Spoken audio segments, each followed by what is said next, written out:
someone has given us this advice. Don't worry about the people who are not happy for you.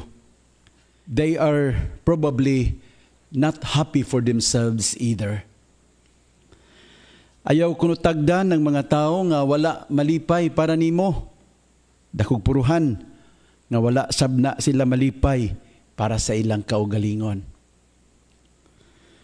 Mga igsoon, sa atong ebanghelyo karon from the Gospel of St. Matthew chapter 13 verses 54 to 58. Atong nasayran unsay nahitabo kang Hesus sa dihang siya mipauli sa ilang lugar sa Nazareth.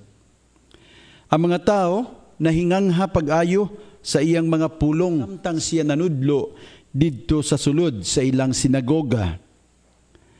They were astounded, but they also asked, where did this man get such wisdom and mighty deeds? Nakabilib sila sa kanindot ug kalawom sa iyang kinaadman, pero gisalikway nila siya sa kaulahian. Is he not the carpenter's son? Is not his mother named Mary? Are not his brothers and sisters here with us? Where did this man get all this? And they took offense at him. Mga igsoon, unsa man ni? Kasina? Jealousy? Insecurity? Or a combination of both? Si Jesus mibiya sa Nazareth nga usa ka anak sa panday. Unya karon mibalik siya nga magsasangyaw sa Dios. Kini ang dili nila madawat. Mas ikalipay nila nga si Jesus mubalik nga anak gihapon sa panday. Sama ra gihapon sa iyang pagbiya.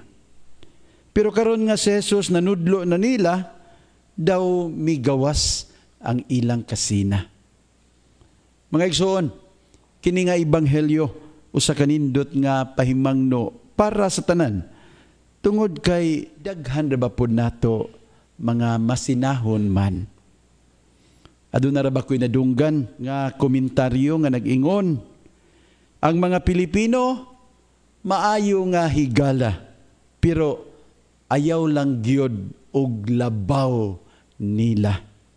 Kung parihas pa mo kahimtang higala mo, pero kung musaka na ka, dauto na kaniya. Mga igsoon, tinuod ba ni? Ingon ani batang matang sa tao? Basin maunigi pasabot sa usa ka caption nga nag-ingon, they wanna see you do good, but never better than them. Remember that. Kalain sabno. Hinaot nga dili ta makahupot og kinaiya nga sama niini. Ang pag-asenso o pagsaka sa uban, angay nga ikalipay nato, dili ikaguol. Kumudako ang balay sa imong silingan, ayaw kaguol. Kung manindot ang sakyanan sa imong silingan, angay ka malipay. Ang daghan nato kay umakita nga mupalit og refrigerator, matarantar man ta. Ang atong silingan mupalit og nindot nga cellphone, kuyawan man ta. Samot nagitingan niya katong silingan makaasawa gwapa. Mahadlok ta. Dili maayo. Their joy should also be our joy. And their success, we also consider our success. Kung madatoy mo silingan, ay kamalipay, oy. Kana pa, di na mangutang nimo.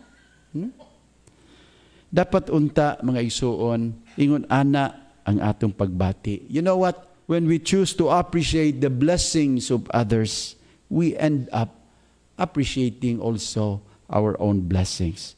When we choose to see the good things in others, we end up seeing the goodness of ourselves.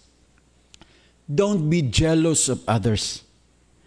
Drop jealousy and envy because they make us ugly. And not only ugly, they also make us unhappy. That's the secret of unhappiness.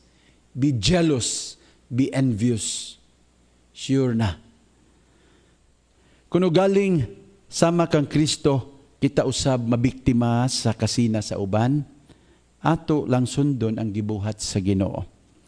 Wala siya mo risbak. Uso ba ning risbak ron? Wala siya mo risbak.